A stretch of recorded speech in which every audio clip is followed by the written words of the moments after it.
सुना है अपने सातारा से बहुत लड़के बम्बई शहर जाकर वहाँ मिल में काम करते हैं। हाँ, मेरा भी चचेरा भाई बम्बई की मिल में काम करता है। मगर ये सब तू क्यों पूछ रहा है? मैं भी बम्बई जाकर पैसे कमाना चाहता हूँ शंकर, अपनी कमाई के। बाबा के साथ नहीं रहना है अब। तेरे बाबा तो तुझे कितना प्यार करते हैं। अगर बाबा मुझे सचमुच प्यार करते तो दूसरी औरत को मेरी आई नहीं मनाते। नहीं आई पसंद नहीं क्या? वो जब मेरी माँ के गहने और कपड़े पहनती है तो मुझे बहुत गुस्सा आता है। शंकर, मैं सातारा में नहीं रहूंगा, मैं भाग जाना चाहता हूँ। शहर जाने के लिए पैसे लगते हैं, ये भी सोचा है तूने कभी? सोचा। बाबा से पैसे मांगोगे? कभी नहीं। मीरा आत्या अपने कमर में पैसे छिपा कर रखती है। रात को मैं उन्हीं के पास ही सोता हूँ। पिछले 3 रातों से मैं वो पैसे चुराने की कोशिश कर रहा हूँ। आज रात को वो पैसे मैं जरूर चुरा लूंगा।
अरे भीम, तू अभी तक नहीं गया बम्बई?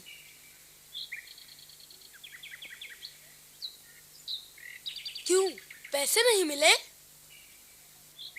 नहीं शंकर, मैं समझता था घर में बहुत पैसे हैं। आत्या की पोटली चुरा कर मैं भागा। पोटली खोली, सिर्फ आधा आना मिला। मैंने वो पोटली वापस रख दी। क्या? हाँ शंकर, मैं भटक गया था। मैंने चोरी की, पढ़ाई छोड़ दी, घर से भाग जाने की कोशिश की। सब गलत था। अब क्या करेगा?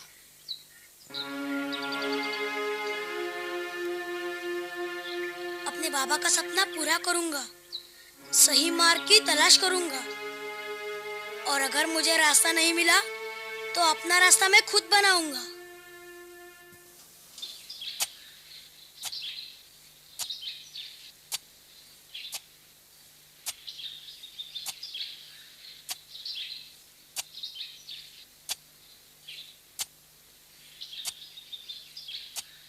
अब मुझे बाल कटवाना बंद कर देना चाहिए ताई।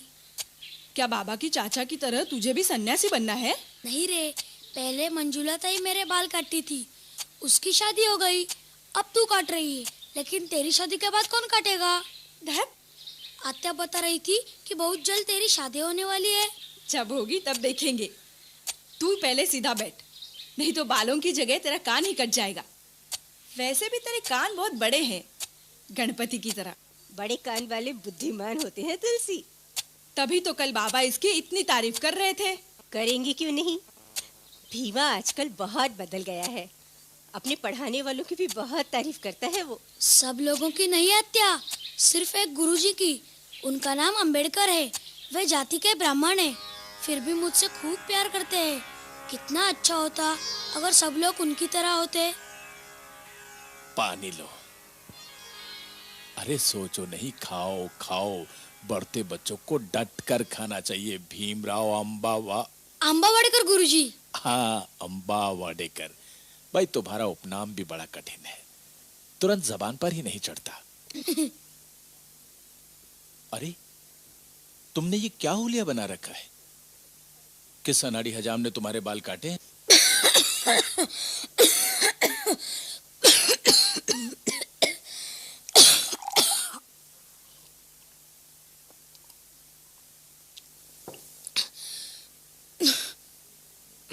क्या बात है भीमराव? मेरी बात का बुरा मान गए? नहीं गुरुजी, आपने मेरे बाल काटने की बात की ना। मेरे बाल मेरी बहन ने काटे हैं। क्यों? क्योंकि कोई हजाम मेरे बाल नहीं काटता, क्योंकि मैं अछूत हूँ ना, इसलिए। अगर वो मुझे हाथ लगाएंगे तो वो मैले हो जाएंगे। भीमराव,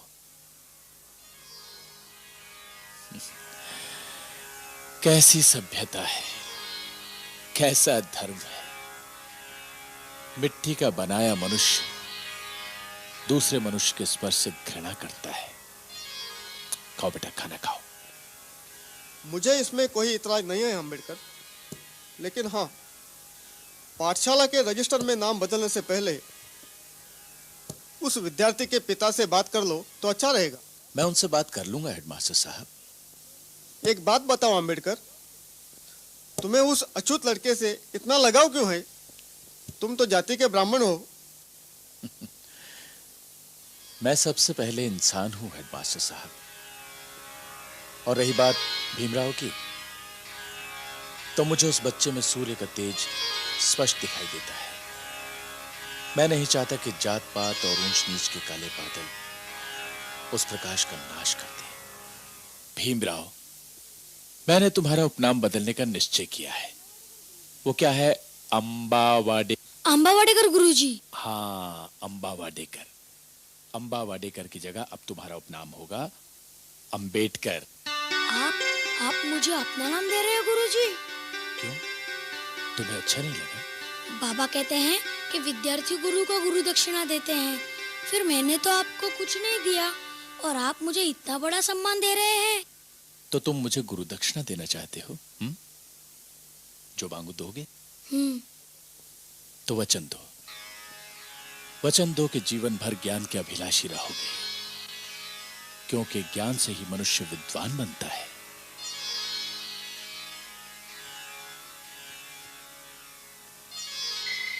तुमने क्या तय किया राम जी?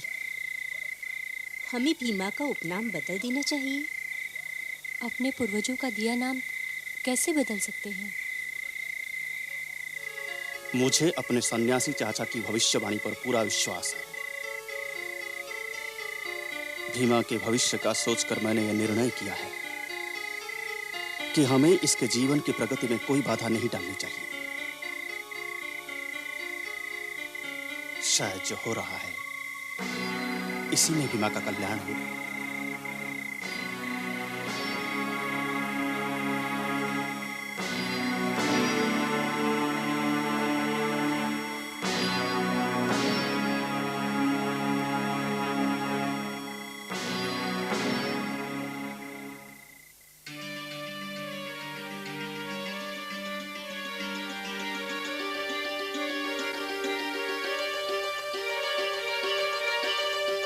लो शंकर। अरे वाह भीमा, बंबई आकर तो तुम बहुत बदल गए हो। एकदम साहब लगते हो। हाँ, शहर की पढ़ाई लिखाई से सचमुच बहुत फर्क पड़ता है शंकर। वो तो है। अगर तुम सातारा में होते तो बिल्कुल मेरी तरह होते। अरे इतनी सारी किताबें क्या तुम्हारी हैं? हाँ, किताबों से मुझे बहुत प्रेम है शंकर। सच बोलूं तो बाबा ने मुझे इसकी आदत डाली है। मुझसे ज्यादा तो बाबा मेरी पढ़ाई की चिंता करते हैं। इसीलिए तो उन्होंने मुझे बंबई के सबसे बड़े हाई स्कूल में डाला है। क्या नाम है तुम्हारे हाई स्कूल का? Elphinstone high school. अच्छा, एक बात बताओ, वहां भी क्या तुम्हें अलग बैठना पड़ता है? नहीं, अलग तो नहीं बैठना पड़ता, लेकिन भेदभाव भी है।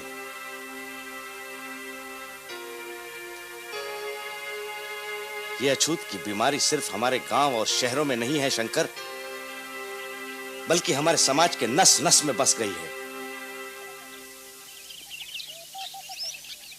भीमा। बाबा, बाबा ये शंकर है, सतारा से आया है। नमस्ते। नमस्ते बेटे, अब तुम घर जाओ। भीमा की पढ़ाई का समय हो गया है, उसकी परीक्षा भी नजदीक है। तुम जाओ, अब तुम घर जाओ। अच्छा भीमा, चलता हूँ, फिर आऊंगा। अच्छा। नमस्ते। नमस्ते बेटे।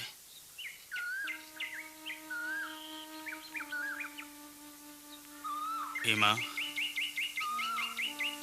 सूर प्रकाश तह रैन कहाँ पाइए,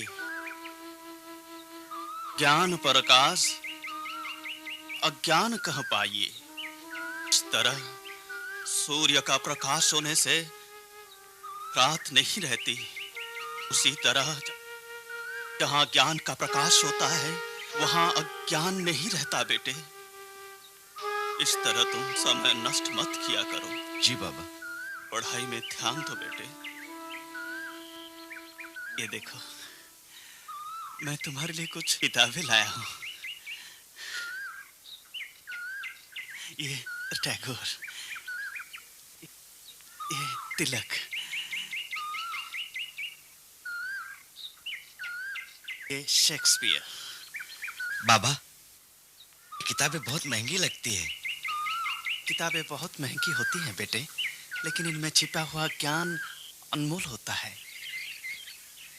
लेकिन बाबा, आपकी पेंशन के रुपए तो खत्म हो गए थे, फिर ये किताबें कहाँ से आई?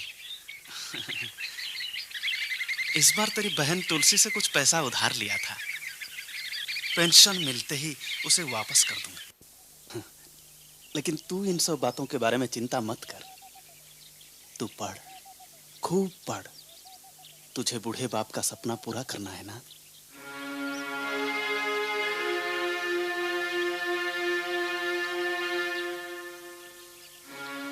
आ गए आप?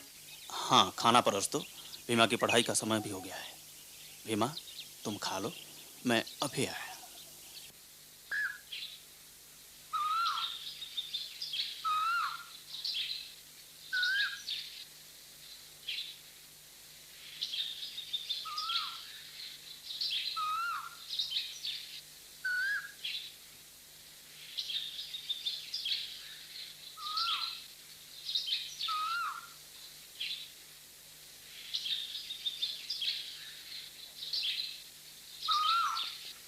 नौजवान, हाँ, तुम्ही से कह रहा हूं, यहाँ आओ।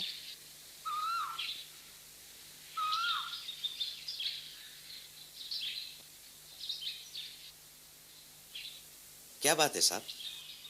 क्या नाम है तुम्हारा? भीम साहब, भीमराव अंबेडकर। अच्छा, कौन से स्कूल में पढ़ते हो? एल्फिस्टन हाई स्कूल में साहब, मैट्रिक में हूँ। बहुत अच्छे, बहुत अच्छे। आओ, यहाँ बैठो। संकोच मत करो। पशुओं से प्रेम और मनुष्य को दुत्कारने वाले धर्म समाज को मैं नहीं मानता। आओ, यहाँ बैठो। आओ आओ आओ। मेरा नाम कृष्णजी अर्जुन केलूस्कर है। आप केलूस्कर साहब हैं? क्या तुम मुझे जानते हो? आप जैसे समाज सुधारक और लेखक को कौन नहीं जानता साहब। आपके दर्शन पाकर मुझे बहुत आनंद मिला। तुम्हें पढ़ने लिखने का बहुत शौक है। अक्सर मैंने तुम्हें इसी उद्यान में अभ्यास करते देखा है। साहब, घर में जगह नहीं है, इसलिए यहाँ आता हूँ। हाँ, लेकिन लाइब्रेरी में क्यों नहीं पढ़ते? मजबूर हूँ साहब, ज़ात से मजबूर हूँ। कहना तो नहीं चाहिए, बात निकली है इसलिए बता रहा हूँ। स्कूल वालों ने मुझे संस्कृत पढ़ाने से साफ मना कर दिया, इसलिए पर्शियन सीख रहा हूँ। साहब, क्या अपने धर्म के बारे में अपनी ही भाषा में जानने का मुझे कोई अधिकार नहीं है? खोजने से तो ईश्वर भी मिल जाते हैं भीमराव, फिर संस्कृत की क्या बात। मैं तुम्हें किताब देता हूं, मेरी तरफ से भेंट। इसे मैंने लिखा है, गौतम बुद्ध की जीवनी।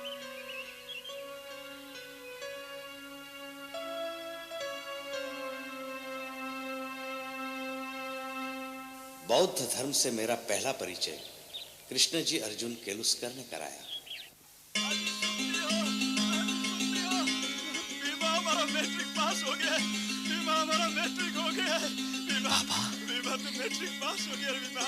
बाबा भीमा भीमा तू तो मेरा गर्व है रे बेटा। तू मैट्रिक पास हो गया रे।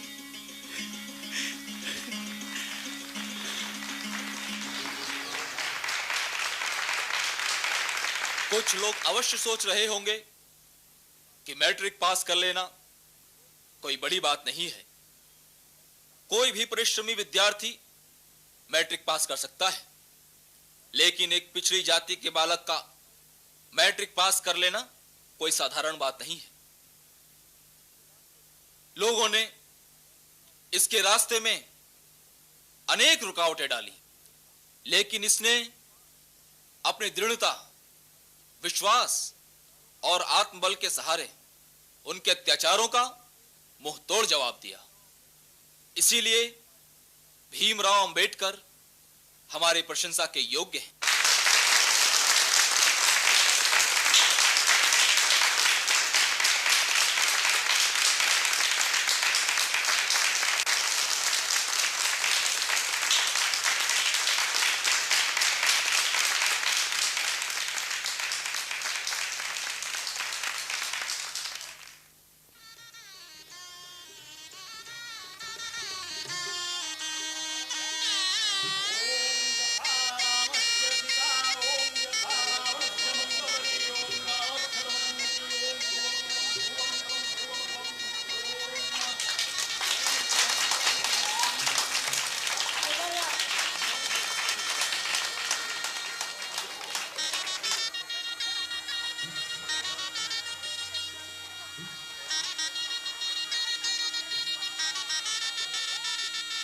उन्नीस 1908 में मेरी शादी हुई। विवाह का स्थान बहुत अद्भुत था। बंबई का भाईखला भाजी मार्केट।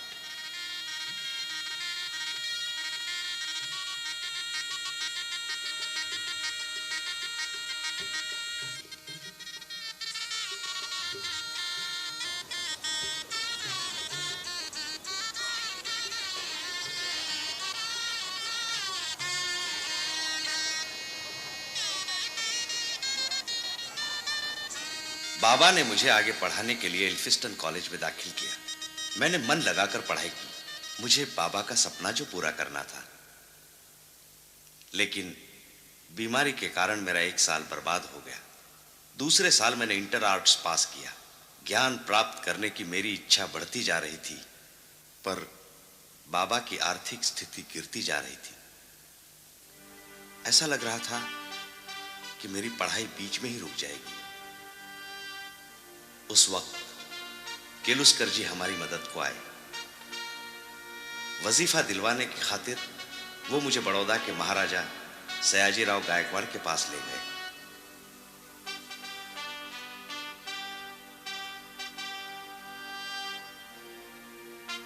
अब आखिरी सवाल, अपने भविष्य के बारे में जब भी तुम सोचते हो तो तुम्हारे दिमाग में सबसे पहले क्या विचार आता है?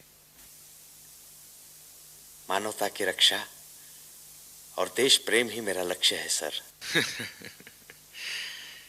कृष्ण जी, आपकी बात सच निकली। लड़का बहुत ही काबिल और योग्य है। हम इसे वजीफा जरूर देंगे। मेरे बाबा की खुशी का ठिकाना नहीं रहा जब उन्हें पता चला कि बड़ौदा के महाराजा ने मुझे 25 रुपए प्रतिमाह का वजीफा दिया है। इस धनराशि से मेरी पढ़ाई में काफी सहायता हुई। एल्फिस्टन कॉलेज के प्रोफेसर मुल्लर का मुझ पर काफी प्रभाव पड़ा। उन्होंने मेरी बहुत मदद की, कभी कपड़े देकर तो कभी किताबें देकर। कॉलेज में भी छुआछूत की लानत ने मेरा पीछा न छोड़ा। रूढ़िवादियों की ओर से किए गए अपमान और तानों का मुकाबला करते हुए मैंने 1912 में बीए का इम्तिहान पास किया।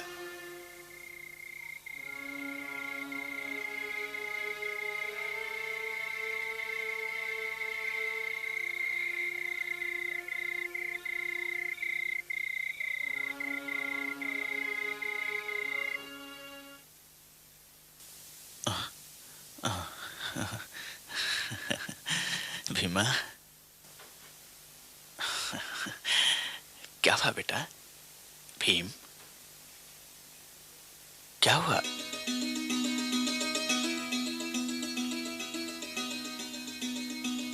बाबा,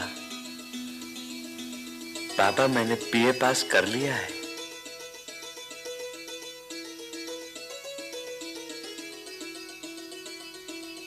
ले भीमा, मुंह मीठा कर ले। ले ले। नहीं दादा, पहले बाबा। अरे नहीं नहीं नहीं, तू खा ले बेटा। पहले बाबा। ले ले ले ले, तू भी बेटा ले ले। दादा, बाबा। बेटा बेटा, तूने तो मेरा सपना पूरा कर दिया रे बेटा। बहुत बड़ा सपना था मेरा।